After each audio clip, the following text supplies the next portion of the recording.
Bapak dan Ibu, sepanjang hidup kita diajarkan untuk menjadi orang baik. Kita diajarkan untuk membantu sesama, menolong keluarga, dan tidak menolak ketika ada yang membutuhkan. Nilai ini tentu sangat mulia dan menjadi bagian dari kehidupan yang penuh makna. Namun seiring bertambahnya usia, banyak orang mulai menyadari satu hal yang cukup penting. Tidak semua kebaikan harus dilakukan tanpa batas. Ada kalanya, terlalu sering membantu justru membuat hidup kita sendiri menjadi lebih berat. Di usia muda, mungkin kita masih memiliki tenaga, waktu, dan kemampuan untuk membantu siapa saja. Namun ketika memasuki usia 60 tahun ke atas, keadaan mulai berubah. Energi tidak lagi sama, pikiran lebih mudah lelah, dan kebutuhan untuk hidup tenang menjadi semakin penting. Saya pernah mendengar seorang bapak berusia 73 tahun berkata dengan jujur, "Dulu saya selalu membantu semua orang. Sekarang saya baru sadar, saya justru sering kelelahan karena itu." Kalimat ini mungkin sederhana, tetapi menggambarkan pengalaman yang dialami oleh banyak orang. Bapak dan Ibu, membantu orang lain memang baik. Namun jika dilakukan tanpa batas, tanpa pertimbangan, dan tanpa melihat kondisi diri sendiri, kebaikan itu bisa berubah menjadi beban. Ada orang-orang yang tanpa disadari terbiasa bergantung pada kita. Mereka datang setiap kali membutuhkan tetapi jarang hadir ketika kita membutuhkan. Ada juga yang menganggap bantuan kita sebagai kewajiban, bukan sebagai kebaikan. Jika hal ini terus terjadi, hati bisa merasa lelah, pikiran menjadi berat, dan ketenangan hidup perlahan terganggu. Bapak dan Ibu, di usia senja kita perlu mulai belajar satu hal penting, membantu dengan bijak. Bukan berarti berhenti membantu tetapi memahami batas yang sehat dalam memberi. Kita tidak harus selalu mengatakan ya untuk setiap permintaan. Kita juga tidak harus merasa bersalah ketika tidak bisa membantu semua orang. Menariknya, orang yang hidup lebih tenang biasanya bukanlah orang yang berhenti berbuat baik, tetapi orang yang tahu kepada siapa, kapan, dan sejauh mana mereka harus membantu. Mereka menjaga keseimbangan antara membantu orang lain dan menjaga diri sendiri. Bapak dan Ibu, sebelum kita lanjut, saya ingin menyapa dengan hangat. Apakah Bapak dan Ibu menyimak dari Aceh, Medan, Jakarta, Surabaya, atau mungkin dari daerah lain bahkan dari luar negeri? Silakan tuliskan di kolom komentar. Kehadiran Bapak dan Ibu sangat berarti bagi kami. Dalam video ini, kita akan membahas 7 jenis orang yang sebaiknya tidak selalu kita bantu, meskipun mereka adalah keluarga sendiri, agar hidup di usia tua tetap tenang, tidak terbebani, dan lebih damai. Bapak dan Ibu, jenis orang pertama yang sebaiknya tidak selalu kita bantu adalah orang yang terbiasa bergantung, tetapi tidak memiliki keinginan untuk berusaha. Mereka sering datang meminta bantuan tetapi tidak menunjukkan usaha untuk memperbaiki keadaan mereka sendiri. Pada awalnya, kita mungkin membantu dengan niat baik. Kita merasa kasihan, merasa tidak tega, atau merasa memiliki tanggung jawab untuk menolong. Namun jika bantuan itu diberikan terus-menerus tanpa perubahan dari mereka, perlahan bantuan tersebut justru membuat mereka semakin bergantung. Saya pernah mendengar seorang ibu berusia 69 tahun berkata, "Saya terus membantu tapi dia tidak pernah berubah." Kalimat ini menggambarkan situasi yang sering terjadi dalam kehidupan sehari-hari. Bapak dan Ibu, orang yang terlalu sering dibantu tanpa dorongan untuk mandiri akan terbiasa hidup dalam ketergantungan. Mereka tidak merasa perlu berusaha karena selalu ada orang yang siap membantu. Tanpa disadari, kebaikan kita justru membuat mereka tidak berkembang.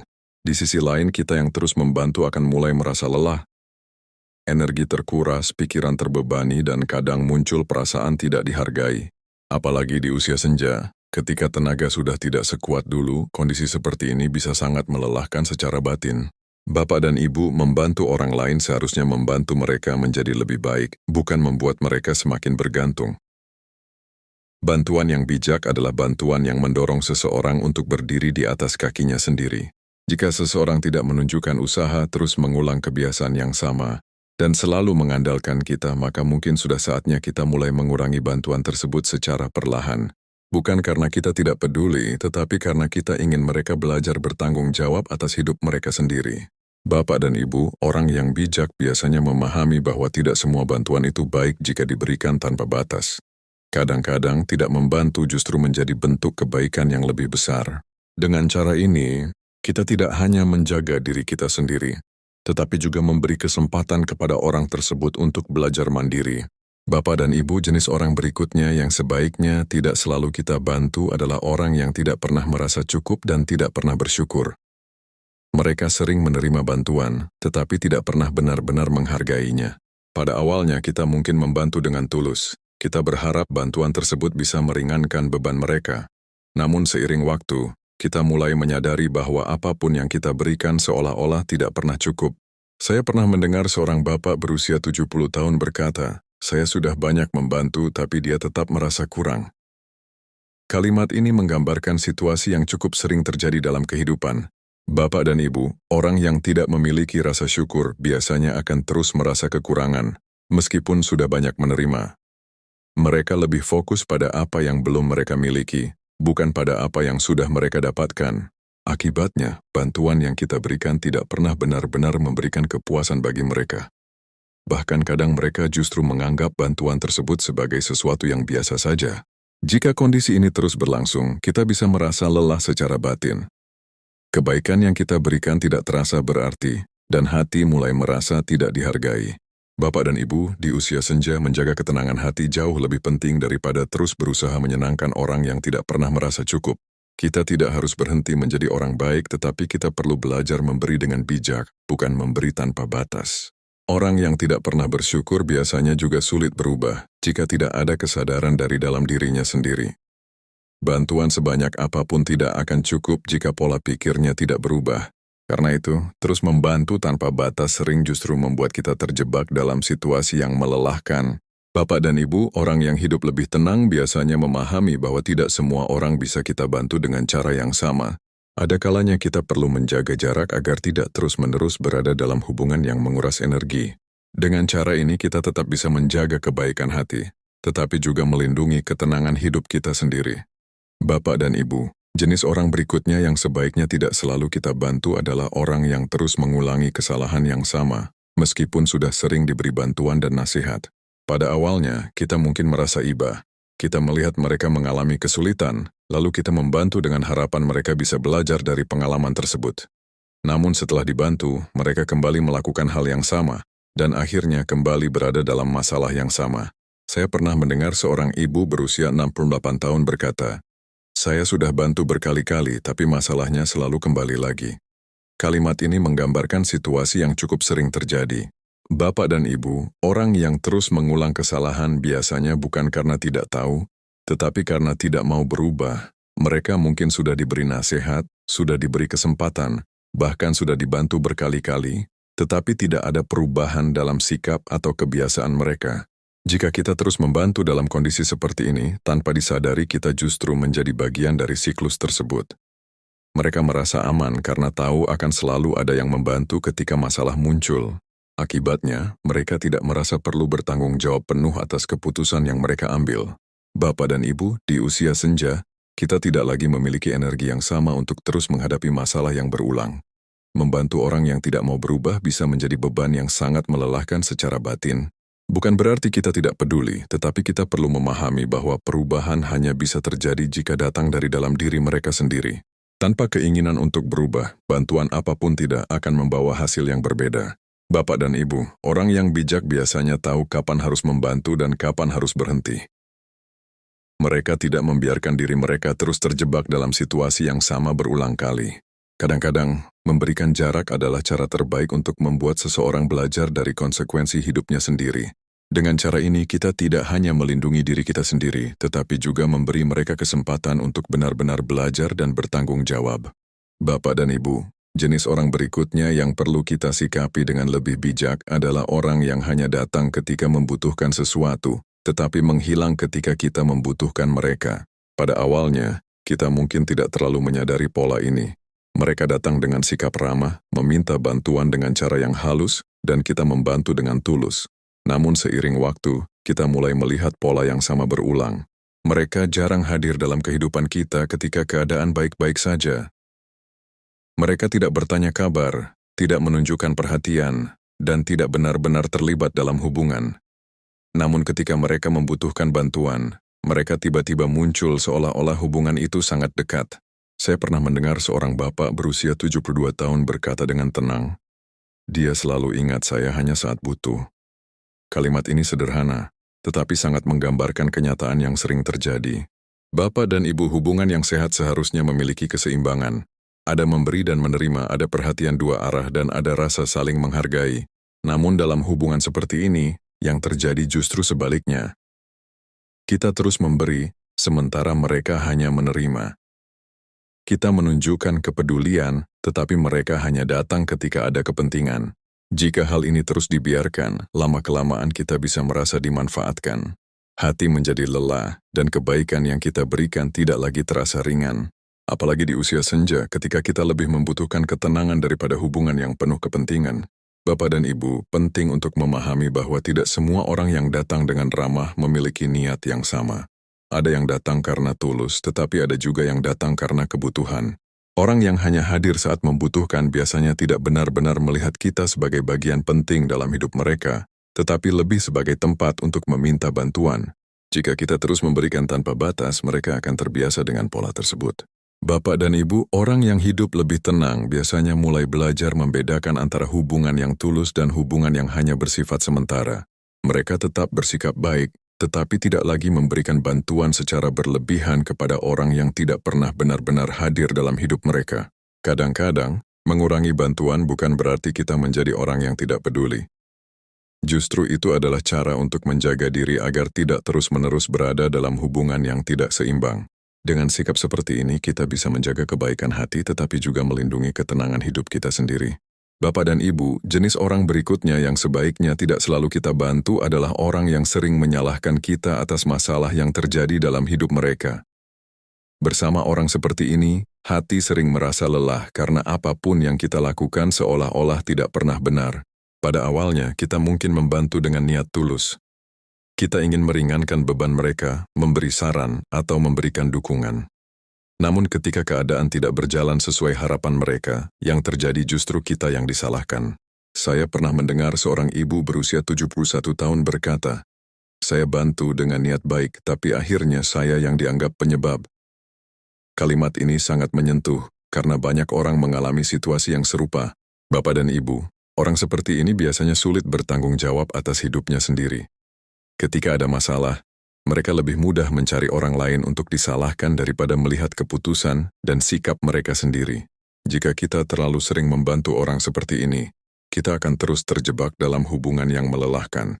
Setiap bantuan yang diberikan tidak membawa rasa damai, melainkan membawa kekhawatiran baru. Kita menjadi takut salah bicara, takut salah membantu, bahkan takut terlibat lebih jauh karena apapun bisa berbalik menjadi tuduhan. Bapak dan Ibu, di usia senja, kita tidak lagi memiliki energi yang cukup untuk terus terlibat dalam hubungan yang penuh tekanan seperti ini. Hati kita lebih membutuhkan ketenangan daripada terus-menerus membela diri dari kesalahan yang bukan milik kita. Orang yang sering menyalahkan biasanya juga sulit melihat masalah dengan jernih. Mereka tidak mau belajar dari keadaan, karena lebih nyaman menaruh beban kesalahan pada orang lain. Jika kita terus membantu tanpa batas, tanpa disadari kita ikut memberi ruang bagi sikap tersebut untuk terus berlangsung. Bapak dan Ibu, orang yang bijak biasanya akan mulai menjaga jarak dari pola hubungan seperti ini. Bukan karena membenci, tetapi karena memahami bahwa terus berada di dalamnya hanya akan merusak ketenangan hati. Kadang-kadang sikap terbaik bukanlah menjelaskan terlalu panjang, tetapi mengurangi keterlibatan dan menjaga batas dengan lebih tegas. Dengan cara itu kita melindungi diri sendiri dari tekanan yang tidak perlu dan membantu hidup tetap lebih damai. Bapak dan Ibu, jenis orang berikutnya yang perlu kita sikapi dengan lebih bijak adalah orang yang selalu meminta bantuan, tetapi tidak pernah mau mendengarkan nasihat. Mereka datang ketika memiliki masalah, meminta pertolongan, tetapi ketika diberi saran, mereka mengabaikannya. Pada awalnya, kita mungkin merasa tidak masalah. Kita membantu dengan tulus, memberikan solusi, bahkan mencoba mendampingi agar mereka bisa keluar dari kesulitan. Namun setelah itu, mereka kembali lagi dengan masalah yang sama. Saya pernah mendengar seorang bapak berusia 73 tahun berkata, "Dia selalu datang minta tolong, tapi tidak pernah mau mendengar." Kalimat ini sederhana, tetapi menggambarkan kondisi yang cukup melelahkan. Bapak dan Ibu, orang seperti ini biasanya tidak benar-benar mencari solusi. Mereka hanya mencari bantuan sesaat untuk meredakan masalah, tetapi tidak memiliki keinginan untuk berubah. Mereka ingin dibantu, tetapi tidak ingin diarahkan. Mereka ingin keluar dari masalah, tetapi tidak ingin mengubah kebiasaan yang menyebabkan masalah itu. Jika kita terus membantu tanpa batas, kita akan terus berada dalam lingkaran yang sama. Masalah datang, kita membantu, Masalah selesai sementara, lalu kembali lagi. Hal ini bisa sangat melelahkan, terutama di usia senja ketika energi kita sudah tidak seperti dulu. Bapak dan Ibu, bantuan yang baik seharusnya disertai dengan keinginan untuk berubah dari orang yang dibantu. Tanpa itu, bantuan hanya menjadi solusi sementara yang tidak menyelesaikan akar masalah. Orang yang tidak mau mendengar nasihat biasanya juga sulit berkembang. Mereka cenderung mengulangi pola yang sama tanpa belajar dari pengalaman. Jika kita terus terlibat tanpa disadari, kita ikut mempertahankan pola tersebut. Bapak dan Ibu, orang yang hidup lebih tenang biasanya mulai belajar memilih keterlibatan. Mereka tetap bersikap baik, tetapi tidak lagi terlibat terlalu dalam masalah yang tidak pernah berubah. Kadang-kadang sikap paling bijak adalah memberikan batas. Bukan untuk menjauh sepenuhnya, tetapi untuk tidak lagi terlibat dalam siklus yang sama berulang kali. Dengan cara ini, kita menjaga diri dari kelelahan emosional dan tetap bisa menjalani hidup dengan lebih ringan. Bapak dan Ibu, jenis terakhir yang perlu kita pahami dengan bijak adalah orang yang menganggap kebaikan kita sebagai kewajiban. Mereka menerima bantuan kita seolah-olah itu adalah sesuatu yang sudah seharusnya kita lakukan. Pada awalnya kita mungkin tidak menyadari hal ini. Kita membantu dengan tulus tanpa mengharapkan balasan. Namun seiring waktu sikap mereka mulai berubah. Bantuan yang kita berikan tidak lagi dianggap sebagai kebaikan, tetapi sebagai sesuatu yang wajib. Saya pernah mendengar seorang ibu berusia 72 tahun berkata dengan pelan, "Kalau saya tidak membantu justru saya yang dianggap salah." Kalimat ini menggambarkan situasi yang cukup menyakitkan. Bapak dan Ibu, ketika kebaikan kita tidak lagi dihargai, hubungan bisa berubah menjadi beban. Kita merasa harus terus memberi, bukan karena ingin, tetapi karena takut disalahkan atau dianggap tidak peduli. Jika kondisi ini terus berlangsung, hati bisa merasa tertekan. Kebaikan yang seharusnya membawa ketenangan justru berubah menjadi sumber kelelahan. Orang yang menganggap kebaikan sebagai kewajiban biasanya juga tidak menyadari batas. Mereka akan terus meminta tanpa mempertimbangkan kondisi kita. Bahkan ketika kita sedang tidak mampu membantu, mereka tetap berharap kita tetap hadir seperti biasanya. Bapak dan Ibu, di usia senja kita perlu menjaga satu hal yang sangat berharga, ketenangan hati. Kita tidak lagi memiliki energi untuk terus berada dalam hubungan yang membuat kita merasa terpaksa. Kebaikan yang sejati seharusnya dilakukan dengan hati yang ringan, bukan dengan tekanan. Karena itu, penting bagi kita untuk mulai menetapkan batas yang sehat. Kita tetap bisa membantu, tetapi tidak dalam keadaan terpaksa atau merasa bersalah jika tidak mampu. Bapak dan Ibu, orang yang bijak biasanya memahami bahwa kebaikan yang dipaksakan tidak lagi membawa kedamaian. Mereka memilih membantu dengan tulus tetapi juga menjaga diri agar tidak terus dimanfaatkan. Dengan cara ini, mereka tetap menjadi orang baik tetapi juga tetap memiliki kehidupan yang tenang. Bapak dan Ibu, setelah kita memahami berbagai jenis orang yang tidak selalu perlu kita bantu, ada satu hal penting yang menjadi kunci dari semuanya, yaitu kemampuan menetapkan batas dalam hidup. Banyak orang merasa tidak enak ketika harus berkata tidak. Mereka takut dianggap tidak peduli, takut merusak hubungan, atau takut dinilai buruk oleh orang lain. Karena itu, mereka terus membantu meskipun sebenarnya sudah merasa lelah. Saya pernah mendengar seorang bapak berusia 74 tahun berkata, "Saya baru merasa tenang setelah belajar mengatakan tidak." Kalimat ini sederhana, tetapi sangat dalam maknanya. Bapak dan Ibu, menetapkan batas bukan berarti kita menjadi orang yang tidak baik. Justru sebaliknya, itu adalah tanda bahwa kita memahami diri sendiri dan menghargai kehidupan kita. Batas membantu kita menjaga energi, menjaga pikiran tetap tenang, dan menjaga hati agar tidak terus-menerus terbebani. Tanpa batas, kita akan mudah terjebak dalam berbagai permintaan yang tidak ada habisnya. Kita merasa harus selalu ada, selalu membantu, dan selalu memenuhi harapan orang lain. Namun pada akhirnya kita sendiri yang merasa lelah. Bapak dan Ibu, di usia senja, hidup seharusnya menjadi lebih sederhana. Kita tidak lagi harus membuktikan apapun kepada siapapun. Kita tidak lagi harus selalu menyenangkan semua orang. Yang kita butuhkan adalah hidup dengan lebih tenang, lebih ringan, dan lebih damai. Menetapkan batas adalah bagian dari menjaga ketenangan tersebut. Dengan batas yang sehat, kita bisa tetap membantu tanpa merasa terbebani. Kita bisa tetap bersikap baik tanpa harus mengorbankan diri sendiri. Selain itu, batas juga membantu orang lain memahami posisi kita. Mereka belajar bahwa kita memiliki keterbatasan dan tidak bisa selalu memenuhi semua permintaan. Bapak dan Ibu, orang yang hidup lebih tenang biasanya memiliki satu kesamaan. Mereka tidak membiarkan diri mereka terus-menerus berada dalam situasi yang menguras energi. Mereka memilih dengan bijak kepada siapa mereka memberi waktu, perhatian, dan bantuan. Dengan cara ini, hidup terasa lebih seimbang. Bapak dan Ibu, setelah kita membahas semua dalam video ini, kita bisa melihat satu pelajaran yang sangat penting. Hidup tenang di usia tua bukan hanya tentang apa yang kita miliki, tetapi tentang bagaimana kita mengelola hubungan dan kebaikan dalam hidup kita. Kita telah melihat bahwa tidak semua orang perlu selalu kita bantu. Ada yang terus bergantung tanpa usaha, ada yang tidak pernah bersyukur, ada yang terus mengulang kesalahan, ada yang hanya datang saat membutuhkan, ada yang suka menyalahkan, ada yang tidak mau mendengar, dan ada juga yang menganggap kebaikan kita sebagai kewajiban. Ketujuh jenis orang ini bukan untuk kita benci, tetapi untuk kita pahami dengan bijak. Karena jika kita terus membantu tanpa batas, yang terjadi justru kita sendiri yang kelelahan. Saya pernah mendengar seorang bapak berusia 76 tahun berkata dengan tenang, "Sekarang saya tetap membantu, tapi saya lebih memilih." Kalimat ini sederhana tetapi mencerminkan kebijaksanaan yang datang dari pengalaman hidup. Bapak dan Ibu, di usia senja, kita tidak lagi harus menjadi orang yang selalu tersedia untuk semua orang. Kita tidak lagi harus mengatakan ya untuk setiap permintaan.